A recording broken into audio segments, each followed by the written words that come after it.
est-ce que je peux avoir votre action sur Irréversible? J'ai 2 mots de votre part. 2 mots sur Irréversible. C'est scandaleux. Là-dessus, un quart d'heure. C'est lamentable de faire des choses pareilles. Il y a trop de violence, c'est horrible. Je me fous de la gueule du monde. Tu viens de me voir, c'est une merde, t'es une merde, Noé. C'est bon pour ok, très bien. Viens me voir, viens voir, je fais le même métier que toi, on va se retrouver.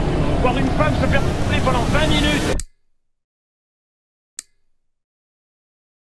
Pour ceux qui me connaissent pas, je m'appelle Artu et j'aime bien tout ce qui est étrange.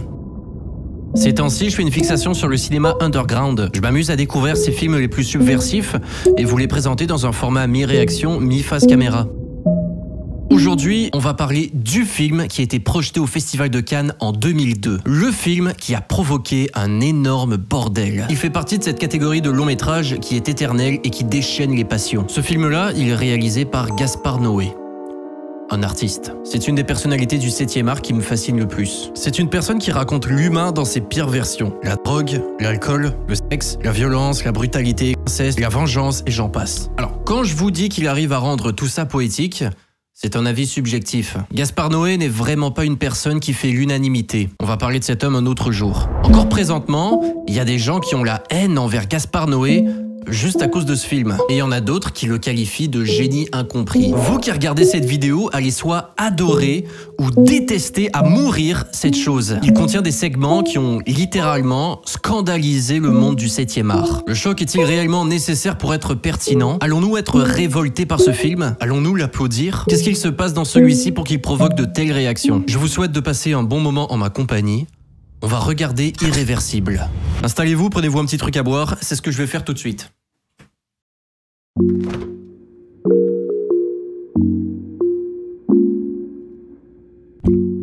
Personnellement, je bois un peu trop de boissons gazeuses.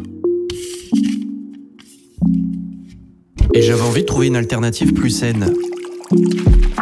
Et je suis tombé sur Oli. Merci à eux de m'accompagner dans cette vidéo.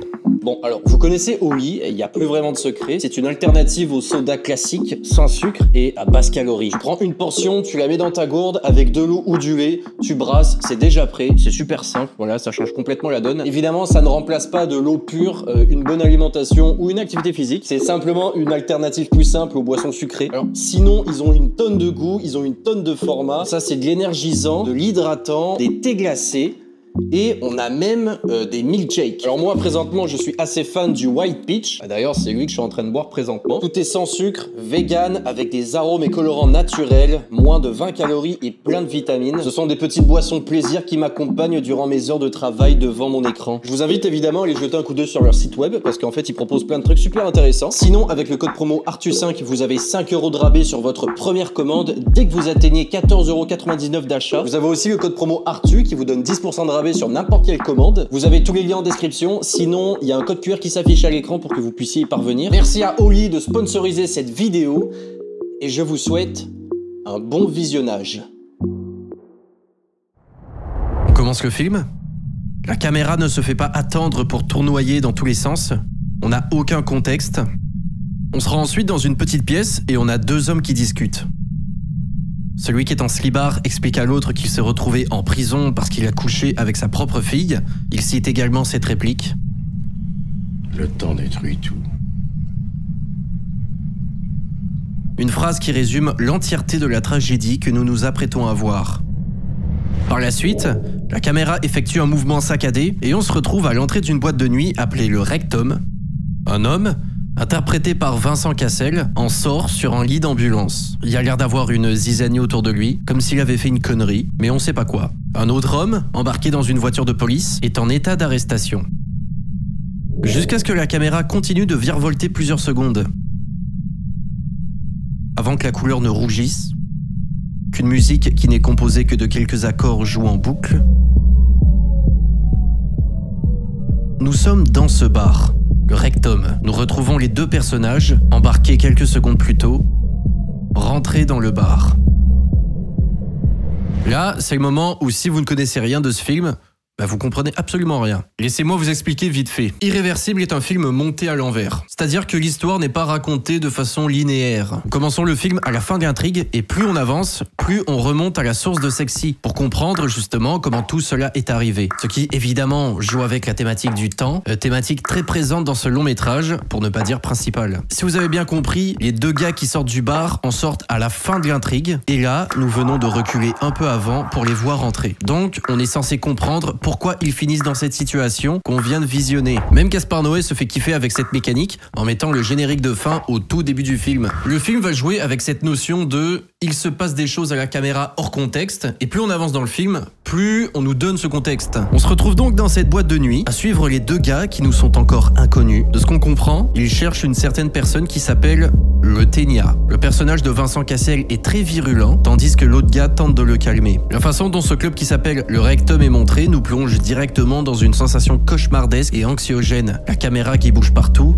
Personnellement, ça me déstabilise énormément parce que j'arrive pas à bien comprendre l'action. Mais en plus de ça, je n'arrive également pas à me situer dans l'espace, ce qui ajoute un sentiment d'insécurité parce qu'on n'a aucun repère et à ce stade du film, je n'ai toujours pas la moindre idée de ce qu'il se passe, mais j'ai déjà la sensation qu'il y a un truc super grave qui arrive. C'est comme si je me faisais emmener dans un endroit très négatif, très hostile et que j'avais en fait aucune façon de m'en sortir. Tout à l'heure, je disais que Gaspard Noé aimait bien montrer du dans ses films. Là, on est bien servi. Le Rectum est un club homosexuel extrêmement hard. Additionné à la mise en scène qui est super anxiogène, on est sur un super beau cocktail dès ses premières minutes. Et c'est fou parce qu'on n'est même pas encore arrivé au plus gros moment de la scène. Le voici. Après plusieurs minutes de chaos dans la boîte de nuit, Vincent Cassel se retrouve face à deux mecs. Il pense que l'un d'eux est ce fameux Ténia. Il commence à engager le combat avec l'un, mais celui-ci se défend et lui casse le bras droit. Il s'apprête à l'agresser sexuellement, mais le deuxième homme, qu'on avait presque oublié, surgit avec un extincteur et s'en prend violemment à l'agresseur.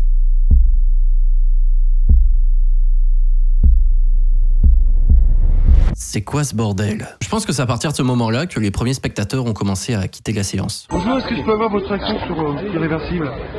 Le peu que vous avez vu? Je l'ai pu regarder, moi. C'est un malade mental. Une séquence plus tard, c'est-à-dire un moment en arrière plus tard, on retrouve Vincent Cassel et Extinctor Man en possession d'un véhicule et ils recherchent le fameux club dénommé le Rectum. Vincent Cassel est toujours aussi virulent. L'homme extincteur essaie de le raisonner. Visiblement, Vincent Cassel recherche une personne précise pour en découdre, mais on sait toujours pas pourquoi. Pierre, le gars à l'extincteur, dit à son compagnon qu'il devrait aller voir Alex à l'hôpital plutôt que de faire ce qu'ils sont en train de faire. On a des pistes. Bon, visiblement ça ne marche pas car on sait très bien qu'ils vont tout de même au Rectum et comment tout cela se termine. Dans la séquence d'après, nous les voyons dans un taxi. Le personnage de Vincent Cassel, nommé Marcus, s'embrouille violemment avec le chauffeur. Il se bat contre lui et finit même par voler le taxi, le véhicule que nous avons vu dans la séquence précédente.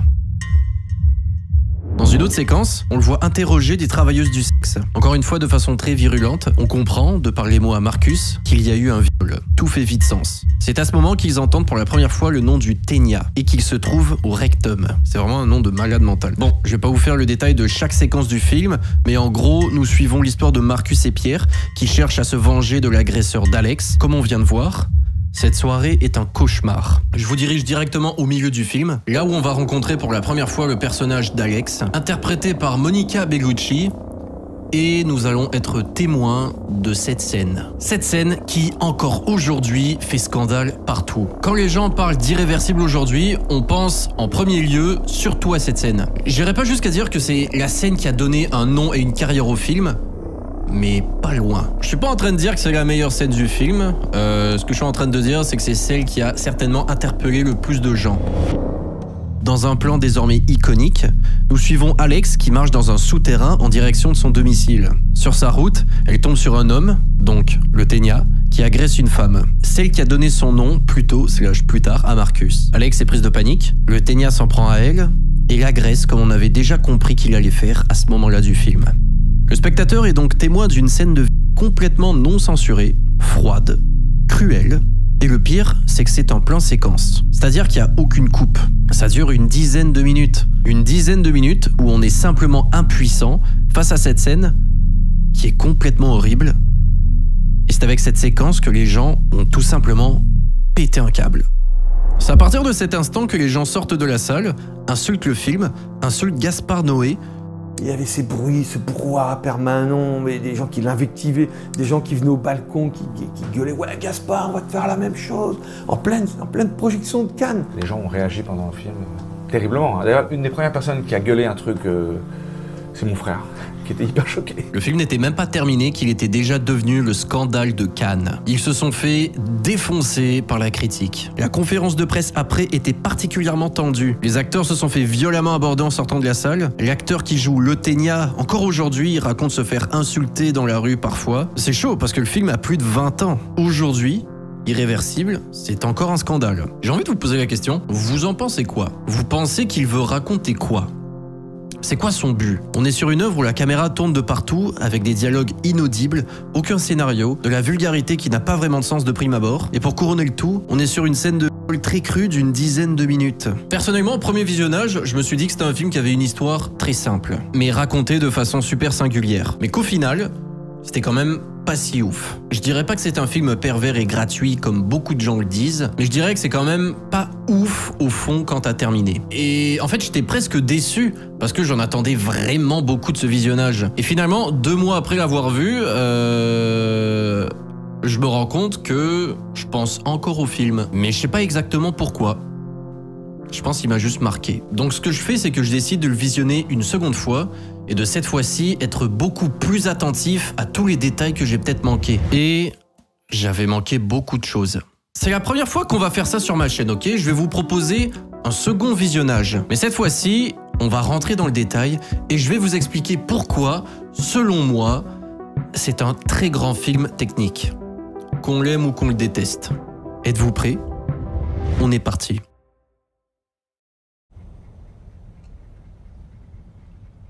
Gaspard Noé est très attaché aux détails. On retourne à cette scène d'ouverture dont je ne comprenais pas trop l'utilité. J'ai compris que ce personnage existait déjà dans l'univers de Gaspard Noé, puisqu'il est au centre du film Seul contre tous, sorti quelques années plus tôt. Et en fait, dans cette scène, il raconte en quelques lignes l'histoire qu'il a vécue. Lorsqu'on entre dans le rectum, on entend une soundtrack composée de quelques notes qui ne font que se répéter, donnant l'illusion d'une boîte à musique qui bug sur une séquence. Avec cette musique, on perçoit également très bien le son qui se trouve dans la boîte, donc les cris, la musique qui joue à ce moment-là, et avec la répétition de la soundtrack officielle dont je suis en train de vous parler, cela crée l'illusion que ces deux musiques n'en font qu'une, et cela ne fait qu'augmenter la sensation de chaos constant. Mais ça, c'est sans compter sur ce petit détail qui change tout. Dans la bande son principale, il y a un son de basse qui se fait constamment entendre d'environ 30 Hz. C'est le même style de fréquence qu'il est possible d'entendre lors d'un tremblement de terre par exemple. C'est peu audible, mais donne le vertige. Dans une salle de cinéma, ce son ambiant, qui ne s'entend pas forcément, se ressent. Ça prend bien aux tripes. En gros, ce film est créé pour vous rendre anxieux. En parlant de ce vertige, il est également provoqué par ces mouvements de caméra complètement imprévisibles et désordonnés. Lors du premier visionnage, je n'en comprenais pas le sens. Je me disais simplement que Gaspard Noé faisait n'importe quoi avec la caméra, qu'il était en mode freestyle, pour que ça rende son film un peu plus divertissant, mais je me trompais complètement. Chaque mouvement a son importance. Chaque rotation, zoom, dézoom, tremblement, existe pour une raison bien précise. Regardez cette scène par exemple. La caméra zoom et dézoome plusieurs fois. C'est comme une respiration. Respiration des personnages, respiration de nous, spectateurs, mais ça crée surtout une immersion, comme si on était là, avec eux, en train de respirer justement, en train de paniquer avec eux. D'ailleurs, cette mécanique de zoom-dézoom apparaît chaque fois qu'un personnage ressent de l'inquiétude ou de l'anxiété. Jusqu'à ce qu'on voit Vincent Cassel paniquer en voyant Alex avec cet énorme zoom. Mouvement qui m'a fait un petit peu rire, j'avoue, parce que je trouvais qu'il était plutôt excessif. Sinon, on a des tremblements constants lors des scènes de tension et de désordre, et on a des rotations de caméra durant tout le long, rotations qui imitent celles des aiguilles d'une horloge, pour nous rappeler encore cette thématique du temps qui est irréversible. C'est aussi pour ça que le film est raconté à l'envers. On ne peut pas avoir d'espoir puisque tout s'est déjà produit. On ne peut rien empêcher, on ne peut rien faire, on ne peut qu'observer les personnages et être victime de ce qui leur est déjà arrivé. Et je trouve que ça ajoute une grande sensation de désespoir lors du film. Le destin est déjà scellé, on peut juste regarder ça de façon impuissante. Le film tient en 12 séquences, raccordées les unes après les autres. Et c'est pile au milieu qu'on retrouve la scène d'agression. Scène qui marque un pivot.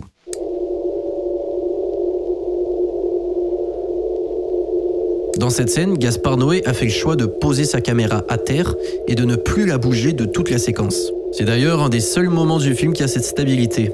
Si ce choix est fait, c'est pour qu'inconsciemment, le spectateur s'identifie à Alex. De par son placement, on se retrouve au sol, comme elle, face à elle.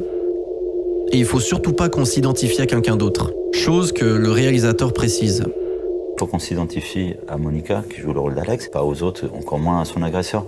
Donc si, lorsqu'on avait tourné cette séquence dans le tunnel, la caméra avait bougé autour, et que, on serait dit, voilà, la caméra, elle est agile comme l'homme qui est le prédateur. Là, le fait que la caméra se soit posée, qu'elle bouge plus, c'est comme si on était dans la perception de quelqu'un qui est bloqué au sol. Il y a aussi une séquence super courte d'une personne qui entre dans le tunnel, voit l'agression et fait demi-tour. C'est totalement effrayant. L'idée de se dire que cette personne aurait pu sauver une victime d'une agression et que par peur, par égoïsme, je ne sais pas, elle l'a pas fait. Ce qui fait peur, c'est que ça arrive. Des gens qui ne réagissent pas lors d'agressions dans la rue, on en voit assez souvent. Et c'est effrayant de se dire que cet individualisme peut indirectement contribuer à faire du mal. Surtout que nous-mêmes, tant qu'on l'a pas vécu, on peut même pas savoir exactement comment on va réagir. Bref, cette scène marque un tournant dans le film. Elle va servir de pivot pour complètement changer le style de l'œuvre. Et la suite de Sexy montre l'introduction de l'histoire, en gros, où on peut comprendre les relations entre les personnages et les actions qui ont fait en sorte qu'ils sont arrivés là où ils sont arrivés. Plus on avance, plus le chaos se calme. Laisse place à de la passion, de la comédie et presque un petit peu de réconfort. La caméra est stable, les couleurs sont vives, on discerne plus facilement l'image, mais ces émotions sont vite balayées car on sait déjà tout ce qui va leur arriver. On a tout vu, c'est irréversible, et même des bonnes nouvelles sont désormais perçues comme des malheurs. Le soir avant l'attaque, Alex apprend qu'elle est enceinte. Évidemment, elle est super contente, mais on peut pas partager son bonheur, puisque son bébé n'a sûrement pas survécu. Et on termine le film sur, entre guillemets, une bonne note, mais uniquement parce qu'on termine au début de l'histoire. Cette fausse belle fin donne un goût super amer, avec ce dernier plan où la caméra tourne dans le même sens des aiguilles d'une horloge, observant des enfants qui jouent, peut-être synonyme de l'avenir. De par son destin, ce moment est détruit. Car... le temps détruit tout.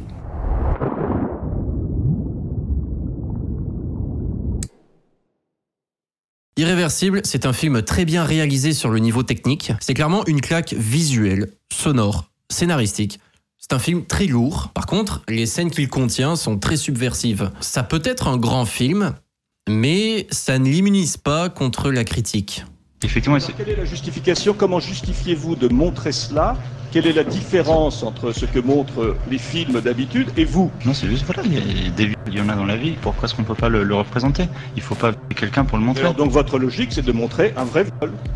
Il n'est pas du tout. Elle a demandé à David Lynch de justifier son film. Pourquoi est-ce que tout d'un coup un metteur en scène devrait justifier ses films? L'important c'est l'état dans lequel vous êtes maintenant que vous êtes sorti de la salle. C'est ça que vous devriez analyser. En quoi est-ce que votre complaisance à montrer cette violence apporte-t-il quoi que ce soit de supplémentaire à ces thèmes qui, excusez-moi, je pense que ça fait partie de la connaissance de l'homme que connaître la bête qui se cache en homme. Après la sortie de ce film, très vite, il a commencé à être au centre de plusieurs débats, notamment celui-ci. Est-ce que mettre en scène une agression sexuelle aussi crue et réaliste est moralement acceptable, voire nécessaire? Est-ce que ça serait pas juste un move extrêmement dérangé de vouloir créer une scène aussi graphique qui pourrait rappeler à des vraies victimes de viol leur expérience? J'ai aussi échangé avec plusieurs personnes qui ont vu le film et en fait ils m'ont tous dit la même chose. Si tu veux regarder le film sans te traumatiser, tu peux tout aussi bien skipper la scène de l'extincteur et la scène d'agression et tu vas quand même comprendre le message. Alors moi ce que j'ai envie de poser comme question, c'est que si c'est réellement le cas, est-ce que c'est nécessaire du coup de faire ces scènes? Mais dans un univers où ces scènes n'existent pas, le film a-t-il le même impact? Clairement pas. Des actes comme ça existent et on ne peut pas les nier. Et de vouloir le montrer comme l'a fait Gaspard Noé, de façon réaliste, crue, comme si on y était, je trouve que ça peut se comprendre. C'est peut-être pas une si mauvaise idée que ça de vouloir prendre tout le monde à contresens et de vouloir en fait dire « voilà, ça, c'est un viol. C'est répugnant.